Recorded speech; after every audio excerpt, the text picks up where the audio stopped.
Hey everyone, I'm back with my third tutorial for you guys, and that is constructing faces and expressions. In many ways, the sort of principles of my first tutorial, which was about constructing a pose, can also be applied to this one. But for now, I'm going to talk about how I construct faces. And just like last time, I'm going to start with the most simple breakdown. And for me, that's something that I touched on in the first tutorial as well, and it's basically just a circle, and then like a sort of cross over the circle, and then I'll draw like a jawline connecting those shapes. So basically going from here to here. And then I will kind of like draw basic features on top of that. So this is officially the most wonky face I've ever drawn. I'll do it one more time. Just a circle, a cross, the jawline, simple facial features, just dots for the eyes, circle for the nose, line for the mouth. It's that simple. And honestly, I know these are super wonky looking, but that's truly how I honestly draw faces in my first sketch. They always look super wonky. I'm not trying to get everything perfect. I just want the movement to be there. If I want to draw the face at a side angle, then we have the circle, and then the cross will be sort of sloped. So it'll be like curved lines rather than straight lines, which you've seen here. And then same idea, connect with the jaw and simple shapes. I'd say there's no super strict rule if you're using this technique, except that it should work for you. It should feel intuitive and natural. Some things to keep in mind as well. So I'll show that in red. So the features are usually down here, and then there's like quite a lot up here still. And that kind of maybe sometimes looks a bit weird when it's like, it looks like there's just a huge forehead, but then if you're like going to draw in hair, the hairline is about here, depending on what the person looks like. Some people have a higher, some people have a lower hairline, but there's going to be like hair on there, right? So, and by the time that you add sort of hair and everything like that, it feels less, it's more natural that the facial features are in the lower third of the head. It of course depends on the angle as well. Like the further down somebody looks, the larger this area will be, and the further up someone looks, the larger the face area will be. But I'll get into that a little more later. But for now, basically all you need to know: circle, cross, jawline, dots and circles and lines for the facial features.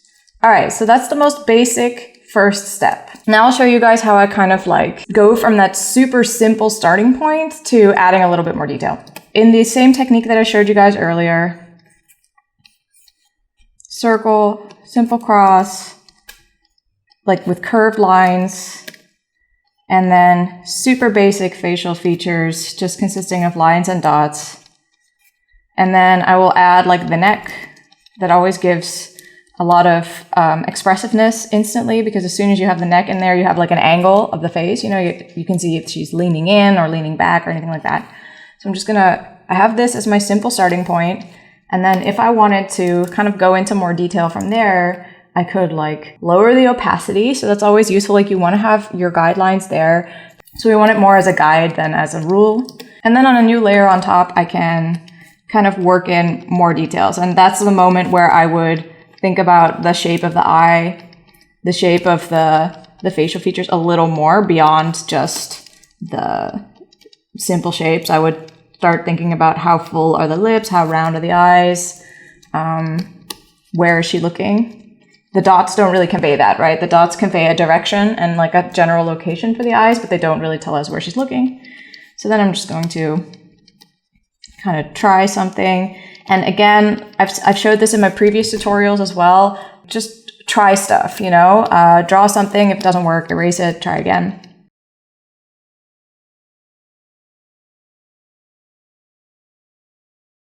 So the guide is really there just to give a general sense of where things need to be, but it's not a rule. So you can just kind of experiment from here. And then so now I have like more detailed facial features than just the dots. And I'm gonna kind of finalize these lines a little more, add a little bit more definition. And maybe think about like, all right, let's give her some, like a simple hairdo.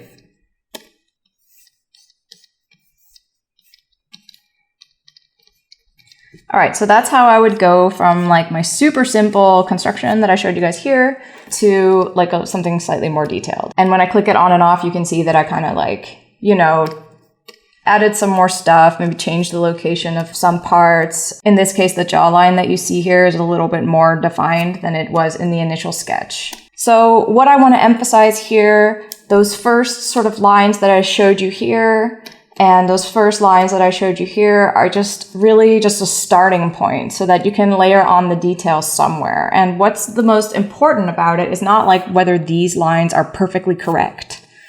We don't need this to be perfect, right? We don't need like everything to be perfect. But what we want to have in this initial construction, we want to have the angle. So these lines convey the angle to me. They give me enough to work with so that when I add more detail, I know, okay, the eyes are going to be on this line.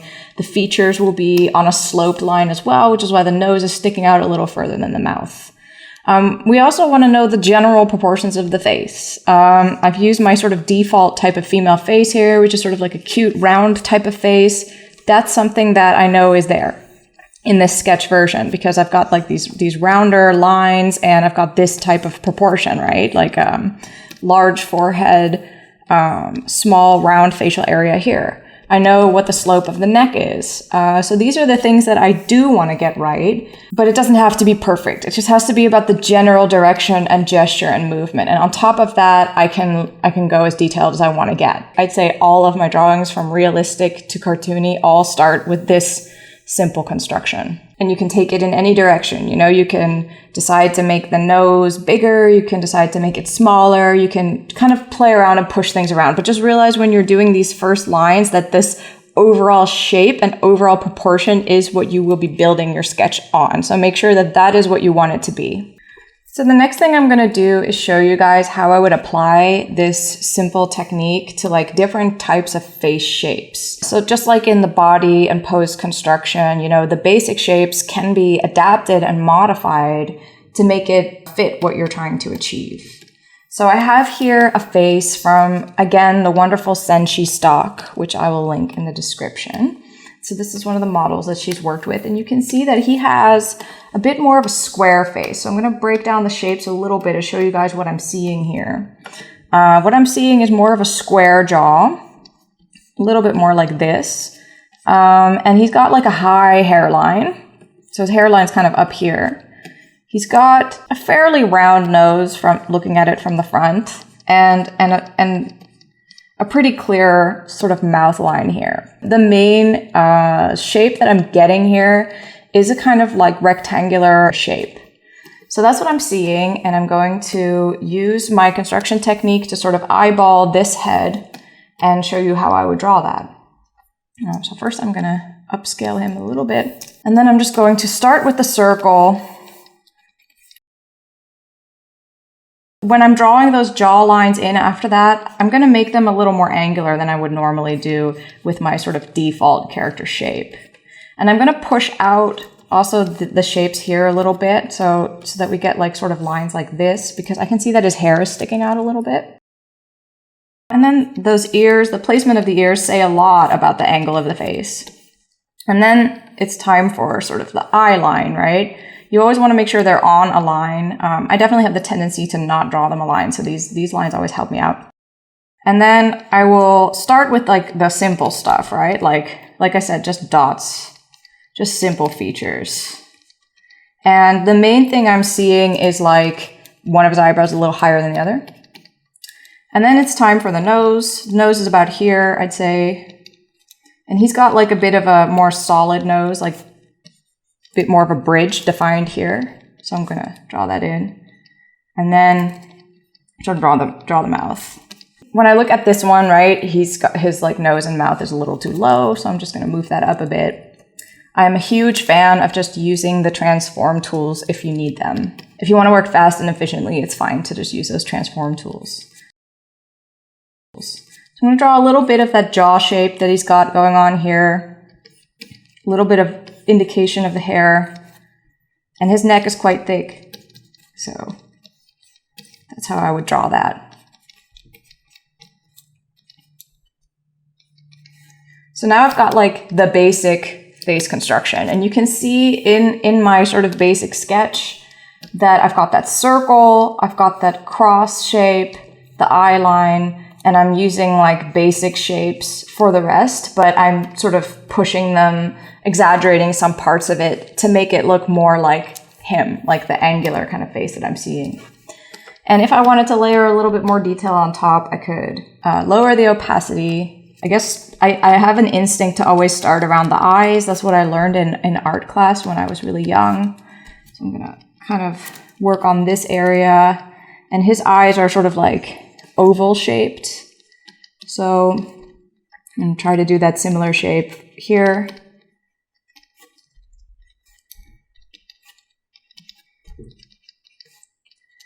And maybe like define the features a little more in some areas, but not like equally everywhere.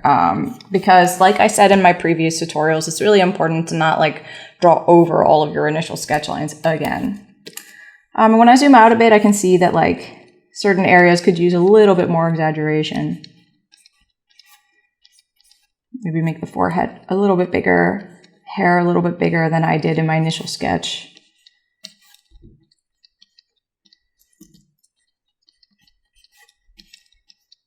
All right, so this is like my rough sketch. There's a lot of modifications I would make if I was going for like a realistic version of him, of his head, but this is just to show you how I would quickly adapt the shapes. And now I'm going to show you how I'd use the same technique on a different type of face. So again, from Senshi Stock, one of her models, and I think that she's very different from him because she has more round features. This is how I would approach drawing her. First of all, the main thing that I notice is that she's got like kind of an angle to her face, right? So she's a little bit faced that way. She's got like quite a high forehead. I think it's also because of the volume of her braids, but we have like sort of her eye line is sort of halfway on her head. So I'm going to try and capture that in my sketch.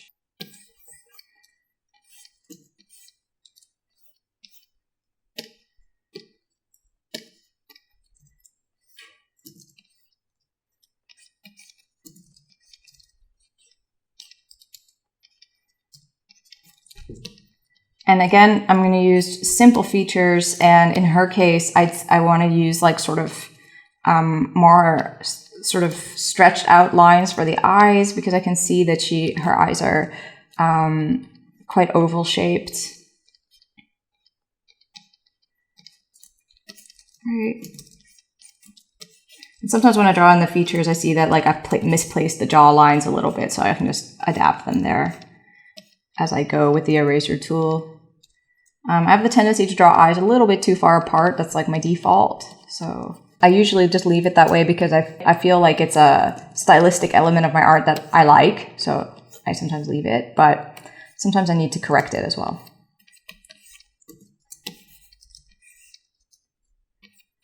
And try to get the hairline right and the volume of the hair.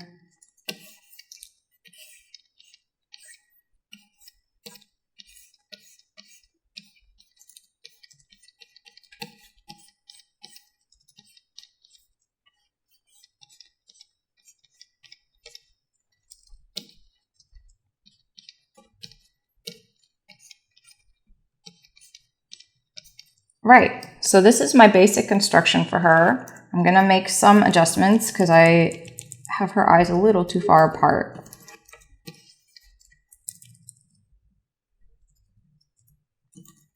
Here we go. And then I can sort of, on top of this basic construction, maybe draw in the details a little more.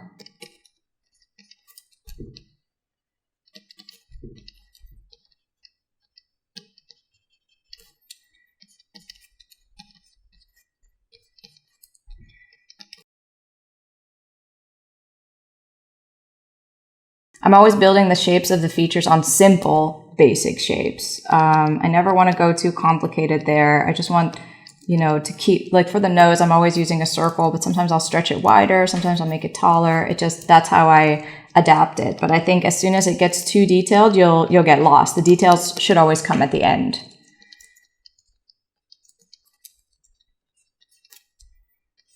And she has kind of a square chin, so I'll emphasize that as well.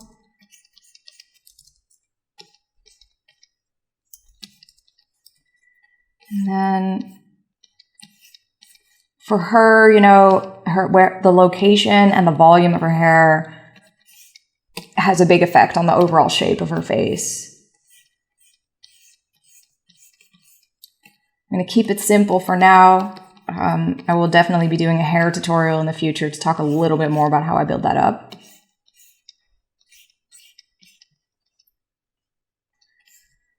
But here's the overall, this is the overall construction for her. And I'll just do some quick sort of sweeping lines over the character to add a little bit of movement. I'll do that for him as well.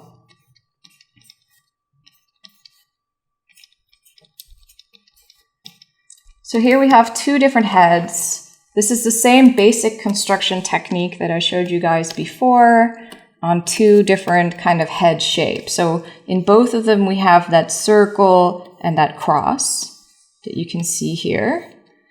But in this one, we've got more of like a square, angular approach. And with her, we have more of like a round, like oval approach with more volume at the top. But it's the same basic idea. So this is how I apply my basic construction technique to different shapes. And this is also how I sort of like go from that basic sketch to a more detailed sketch on top. And just to show you guys that basic sketch can just be super simple and not even fully accurate, but as long as you use it as a guide for the general proportion and the shape and not for the details, I don't think you have to spend too much time on the construction. I think it's more important to get the movement and the energy in there first. So now the next part of this construction is angles. So the reason that this construction is very useful is because it's easy to apply to different angles. So I'll show you guys how I do that just in the simplest sense. So we have our forward angle that I showed you guys before. This just straightforward angle of a head. And then you have like 3/4. Also showed you before, I'll do it one more time. In the 3/4 view, you've got more of like curved lines to indicate the angle. With the curved line, you can show that the head is angled slightly towards this side. You've also got the profile view. This technique is really easy for me for a profile view. Circle, and then sort of the bottom part of the head, jawline, and the ear. I think the position of the ear also says a lot about the angle of the head. And then I'll just draw like dots for the eyes, eyebrows, and a simple line. Obviously not perfect, really messy actually, but you can tell that it's a face looking over to the side. If you were doing storyboarding or just a quick sketch, it's very expressive, even though it's not accurate and not very detailed. It still shows that somebody's looking sideways. So that's why I like this technique. When drawing a head facing up, then you would sort of place the cross higher on the head and more extreme angles. The jawline would be a bit bigger because you get like a bit of foreshortening, right? You get a bit of like perspective going up. And then I would draw the nose like high on the head, the mouth at an angle, because when you're looking at the mouth from below, it tends to have this angle. And then the ears lower as well. That's also part of the perspective. This is something that I learned purely from observing reference. But that's how I can draw a character kind of looking up. And drawing a character looking down, you would get sort of the opposite situation. So you'd get like the cross sort of tilted downwards, and you'd have like a larger upper area of the head and a smaller sort of jawline. And then the eyes would be here. And the features towards the bottom would be kind of squished together because that's sort of how it would go if a head looks down. So basically you have to kind of envision this head, you know, in a 3D space moving around. If I wanted to get this perfectly consistent, I would put a lot more effort, you know, into like defining those exact shapes. But for the sake of just quickly sketching and show you guys how I use this in practice, this is truly how it is for me. Very simple. So that's how you can sort of explore angles. It's really a lot about this cross shape in relationship to that initial circle that will say everything about the angle and the perspective of the head. So if you struggle with that, with angles, I would say practice these circles, these crosses over a character. You could also just grab a tennis ball and just draw like a cross over it and move that around and just look at how that cross changes as, like, if you have the ball like this or if you have the ball like that, because that's the basic general shape of drawing angles for a head in the simplest sense. One thing that I really do want to emphasize when it comes to drawing angles, especially extreme angles of a head, is that reference is so important, because for me personally, extreme angles can seem counterintuitive. They just look really weird and squished together sometimes if you look at them objectively. And so it really helps to have some reference to see, like, what is it that really makes this face look like it has a very specific angle. So in this case, you can see that her upper lip is very small and her lower lip is very large. And that's because her upper lip is sort of like hidden in the perspective, because you have like the lips like this, right? You have one here, and the upper lip is kind of hidden away because from the angle we're looking at, it's sort of squished underneath. I feel like I'm not using the perfect words for this, but I think you get what I mean, right? The perspective has an impact on what you're seeing most. The nose sticks out quite a bit, and that also has to do with this curve, right? Like in this curve, this is a point where it's sticking out and then it kind of goes back in. So you'll see the nose sticking out and you'll see like the overall line of the brow, where the eyebrows are, is almost covering the eye, and the eye sort of peeking out from under. Jawline goes here, but then you've got like quite a large sort of head area compared to the rest. So you've got like a lot of forehead here, and then you've got like all the features kind of squished together in this area. That's why reference is so useful to have. If you want to do an extreme angle, get your reference in there and use that. And I'd say, like, if you get stuck on the details, practice using reference as a starting point for like a super simple construction technique, because then the more you do it, the more naturally it'll come to you. The more it'll start to feel like translating this kind of what you're seeing here, which might be quite complex and counterintuitive, into like this simple shape will come more naturally the more you practice. So this is how I would sort of translate this into a simple shape. And then I could always bring in some super soft lines to kind of emphasize some of the angles to give it some movement. But again, not complicated, just trying to keep it simple. So here's another extreme angle, kind of looking from below, and you can see here that we've got that line, got that center line here. When you're looking at the nose from below, it's sort of like a triangle shape with like two holes in it. Sort of like a pig snout, I guess. The human nose looks a bit like a pig snout from below. And here you've got the opposite effect as here with the lip. So here the lower lip is not very visible, but the upper lip is, because we're looking at it from the opposite perspective. The brow line is sort of here, and here where the eye was hidden under the brow before, here it's like very visible, and the brow is quite high up.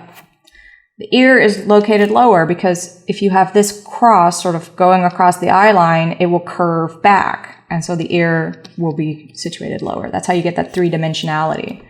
And the jaw does something interesting too. It becomes, instead of becoming like, like this, what it is everywhere else, it becomes like an inverted version of that shape, going like that. So again, a lot of counterintuitive stuff happening here. I have my reference here, and I'll use that as my starting point for doing this extreme angle from below. So start with a circle, and then that sort of cross in perspective. I'm going to draw the nose sticking up.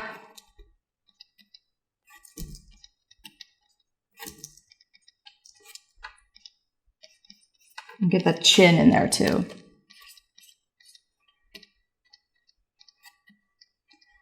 Now that I've got this, I can kind of think about those eyes.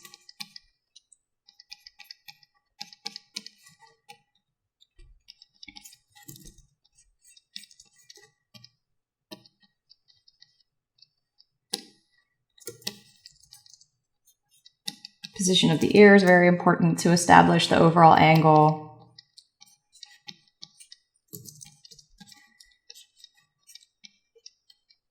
And you can see that his hair is sort of sticking out. There's some sort of plumes of hair sticking out here as well.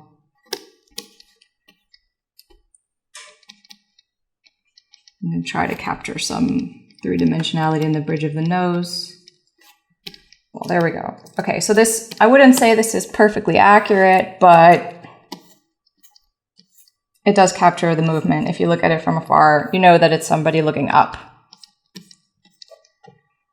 So this is how I use reference to get the angles right. So on the one hand, there's this technique which you can use sort of from the imagination. But I definitely say, like, the more extreme the angles get, go to your reference and try to spot like those little details and technicalities that really make that angle believable. The overlaps that occur, the sort of planes on the face that become more emphasized when there's an extreme angle taking place. And try to have that balance between being able to draw this from the imagination and then also translating the more complex reference images to your simple construction. I will also link in the description to a process video of some head studies that I've done, and you can see how I'm using this sort of sketch technique as the first step for drawing some heads that are sometimes in extreme angles. All right, so next I'm going to talk a little bit about a principle that I learned from animation, and that is called squash and stretch.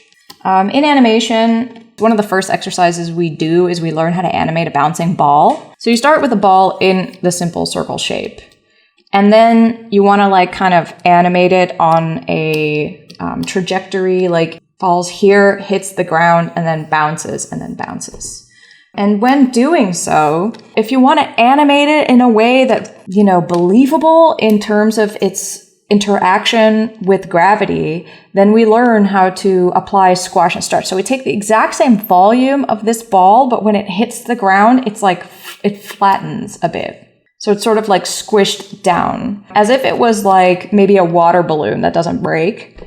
When it's falling towards that point, it'll be stretched out a bit longer. But the most important thing is that the volumes remain consistent, right? So that you know that it's the same ball, but it's just reacting to movement, it's reacting to gravity.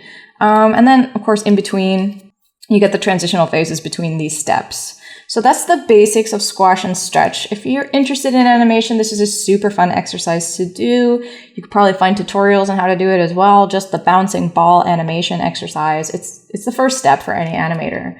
And the same counts for heads. The squash and stretch in character animation is really important because it makes the character feel alive. And in reality, people move a lot.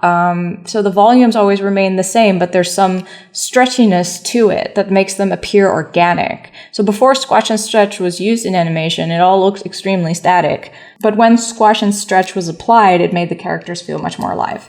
So the idea is like we have our normal face, right? So you guys know by now how I construct a normal face. And from here, you can make the squashed version. Same volumes, but squished together. So when you squash the shape, it becomes a bit wider, right? Because if you only shorten it, then it's just a shortened version. It's not a squashed version. So you need it to become a little bit wider, and then you can like kind of squeeze the features together. Let's say like they're holding their breath.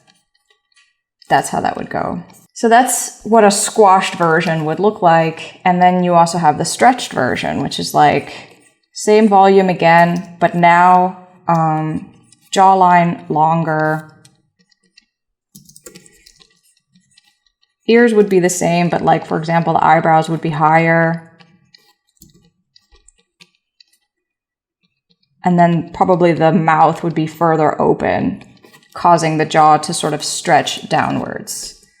So these are just really simple versions of squash and stretch.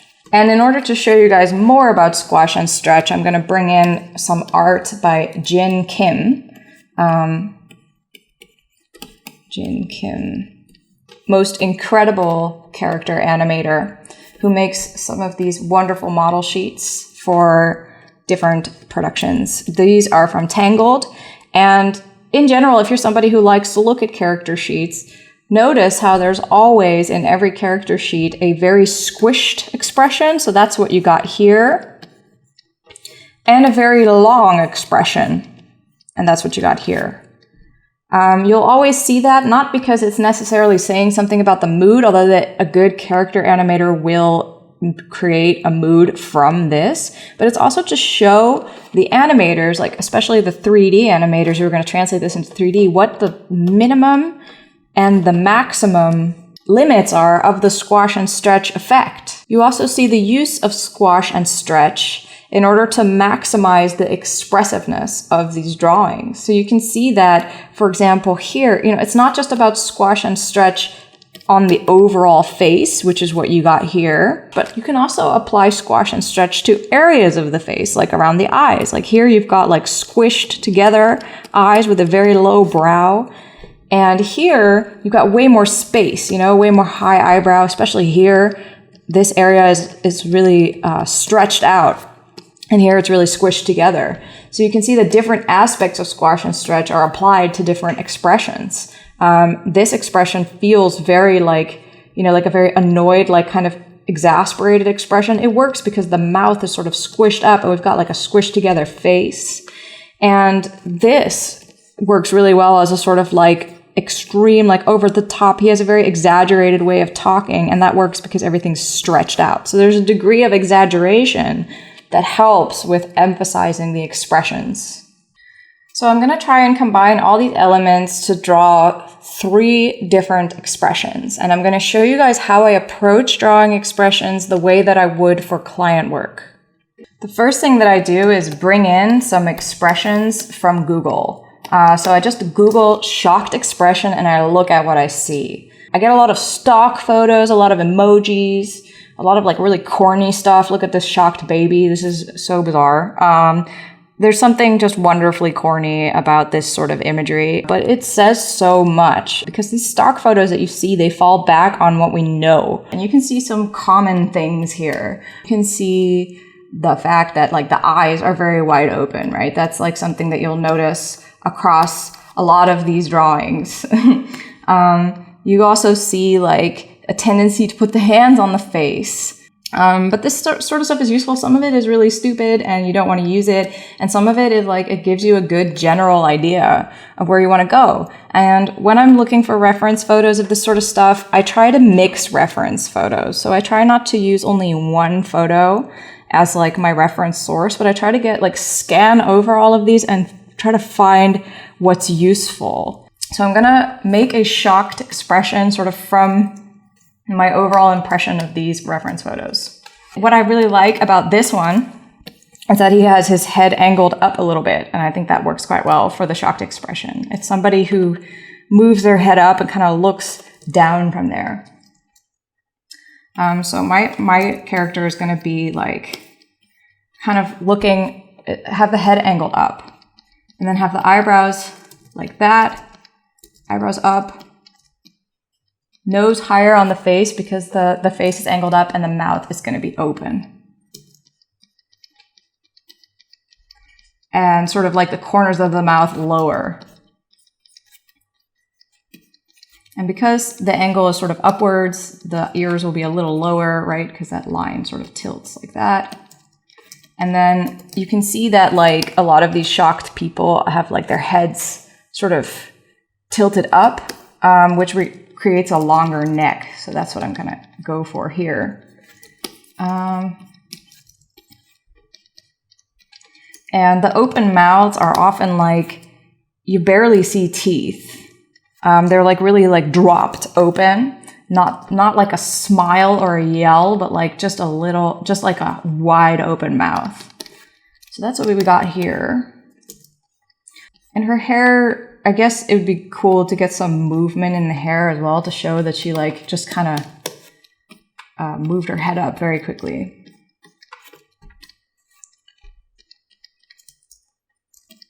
So this is my rough version. And that's the basic construction underneath. And now I'm going to do a more detailed construction on top. So I'll start with the eyes. The eyes need to be round, need to be wide open.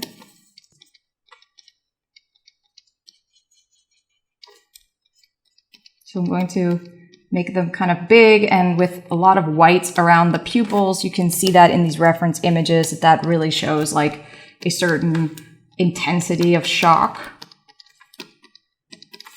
And then have the eyebrows quite high up. The thing about shock as well that I'm noticing here is that they're looking at something very specific, right? Like this guy's looking over here, he's seeing something super shocking over there. This guy's pointing, he's like, whoa, there's something over there. He's probably pointing at the baby. That baby looks super weird. There's a sort of specific quality to it. So I'm going to make her eyes sort of her iris is kind of tilted inward so that it seems like she's looking at something very specific. And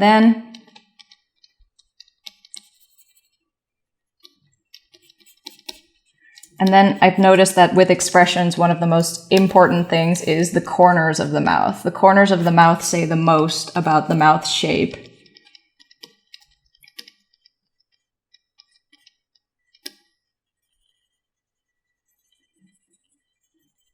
And honestly, like, I'm not somebody who does extreme expressions often, so it's a lot of trial and error. It's a lot of like just trying something out, seeing if it works, seeing if it's believable, and trying to sort of test what degree of detail is needed, what kind of shapes are needed to express what I'm going for.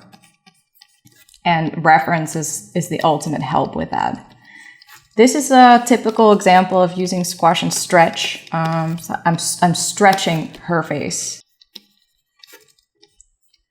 I'm stretching sort of the eye socket area quite high. Her face is stretched out a bit because her jaw is wide open, which would lead to a more stretched out jaw.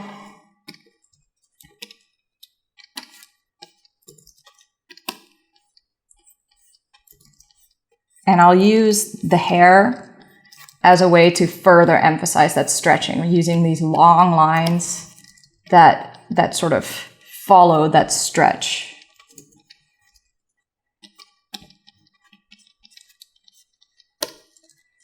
That. And I'm going to finalize it by using these lines to sort of add a little bit more volume to her head. You can always go kind of cartoonish with these surprise lines up here. All right, so now we have our surprised expression. Next expression we're going for is happy, which I think is one of the most straightforward expressions and the ones people learn how to draw quite early on when they're starting with their smiley faces. This is sort of what I'm getting from Google for happy expression. And there's a mix of different things, right? We have like a super happy guy. He's like overjoyed. He just heard some really great news. Here he is again, this time more like, I guess, drunk happy. There's surprised people, and then there's also like more chilled, sort of like smiling at model type. So there's different interpretations of happiness that you can see here, ranging from just happy to like super pumped. So just an overall scan, I'd say like happiness is defined by a smile. All of them are smiling. And they're defined by squinted eyes. The eyes squint from the smile. So that's what I'm going to try and capture in my happy expression. And I'm going to try to do this same character. And we'll start with the simple shapes. I really like this one. I like the angle of her face. I like the fact that her head is tilted slightly different from her shoulders, which give her like a sort of playful vibe. So that's what I'm going to go for with my character too.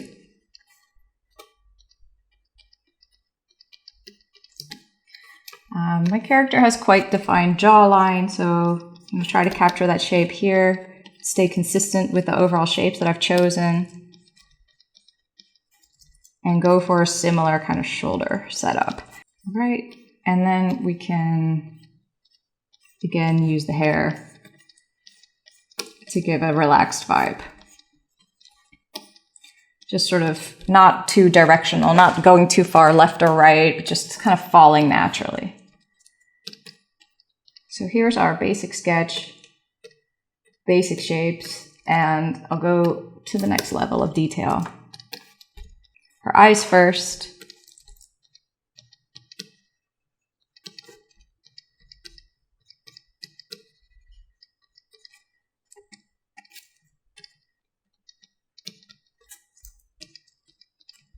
And I'll add a little bit more of that squint that you get when you're like smiling big. Eyebrows up a bit, just like raised in a relaxed position. And a nice stretched out smile. What I like about this one is that her smile isn't like too huge or overwhelming. It's just like a sort of breezy, easy breezy smile. And the corners indicate, you know, the upturned corners indicate that she's happy. Now trying to keep consistent with the same face shape that we established before.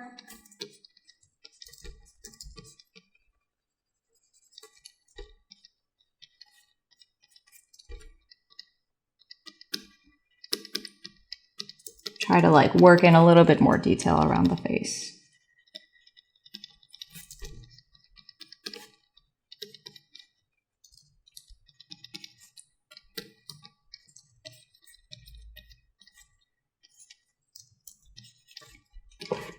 Her face is quite big, so I'm gonna make it a little bit smaller and create a little bit more volume for the hair.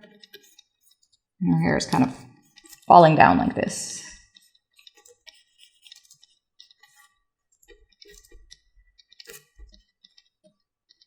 So this is our happy girl, based on this sort of quick scan of happy faces.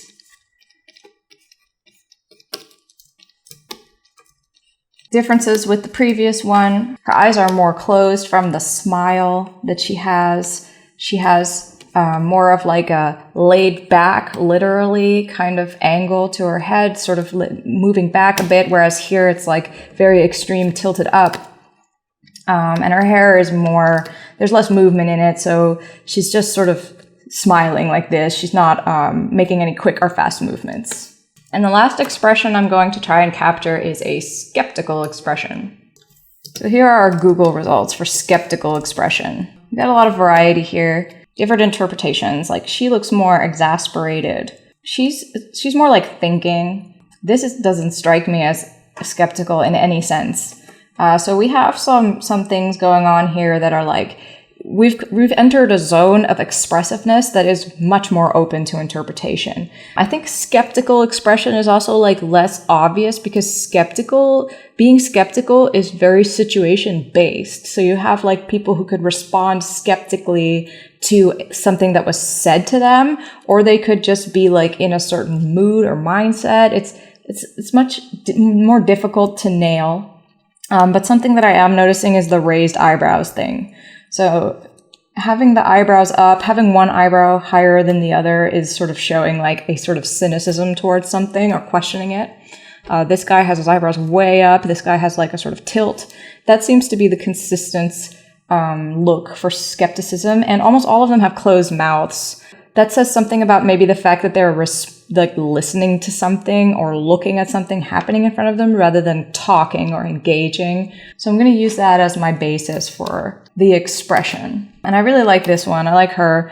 I like how flexible her features are. So I'm going to use that as sort of my main reference and get sort of elements from the other ones too. Starting with the simple shape. I like that the tilt of her head, sort of straightforward, right? She's not like angled very far one side or the other or up and down because she's looking straight at whoever's talking to her. And that already says a lot. And she has her mouth sort of like over to the side.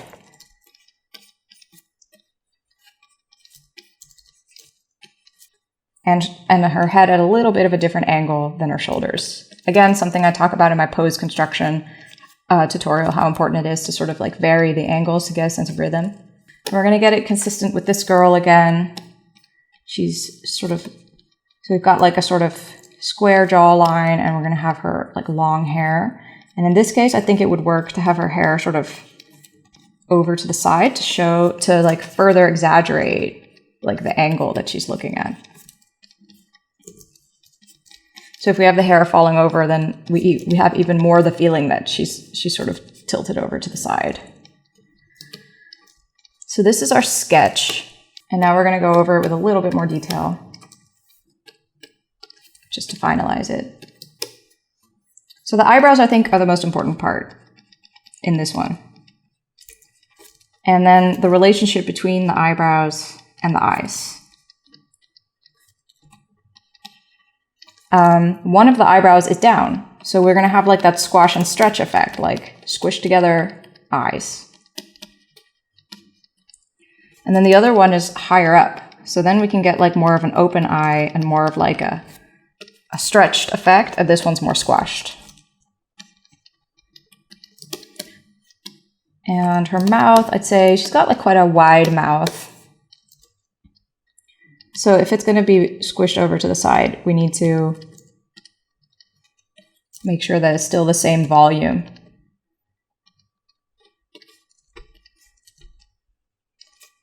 And I'd say it's important for the eyes to be looking directly at the viewer as a reaction. Like this kind of emotion, this kind of expression is definitely a reaction expression. So she needs to be looking straight at you. Again, it's a bit big compared to the constructions. I'm going to downsize it a bit, and then let's take a quick look at her hair. All right. She has a bit of a bump on top.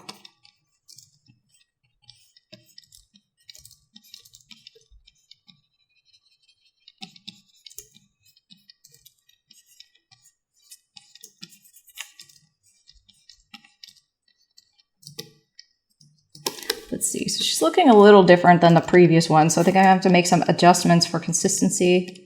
Try and get like the same eye shape and eyebrow shape.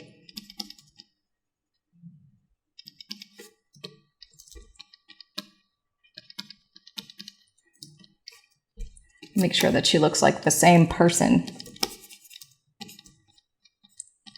For me, that's always very much a trial and error process. Just drawing something, checking if it's consistent, trying to use the same consistent shapes as much as possible, but also just making adjustments as I go if it's not looking quite right. And I'm going to use these sort of softer lines to get those volumes right and get a little bit of additional movement. All right, so now we have here more of like a skeptical expression. I'm going to open this eye a little further just to emphasize it a little bit more how this one's squished, and I'm going to add some details here.